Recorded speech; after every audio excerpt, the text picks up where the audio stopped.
Sa mundo ng mahika, ang rose na bulaklak ay itinuturing na simbolo ng pag-ibig at kapayapaan na may malalim na koneksyon sa Wiccan magic. Sa mga ritual ng mawikan, ang rose na bulaklak ay madalas na ginagamit upang magdala ng positibong enerhiya at pagmamahal sa mga spell.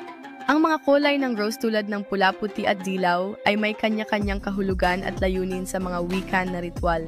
Sa mga spell ng pag-ibig, ang pulang rose ay ginagamit upang palakasin ang atraksyon at ugnayan sa pagitan ng dalawang tao, samantalang ang puting rose ay nagdadala ng purong intensyon at pagpapatawad. Ito ay madalas na ginagamit sa mga ritual ng pagninilay. Ang dilaw na rose naman ay kumakatawan sa pagkakaibigan at kasiyahan na maaaring gamitin sa mga spell para sa positibong relasyon. Ang mga rose petal naman ay ginagamit sa mga potion at sachet na nagdadala ng kanilang natural na enerhiya sa mga spell. Sa paglikha ng mga infused oils, ang rose ay maaring idagdag upang palakasin ang epekto ng mahika at dalhin ang kagandahan nito sa araw-araw na buhay.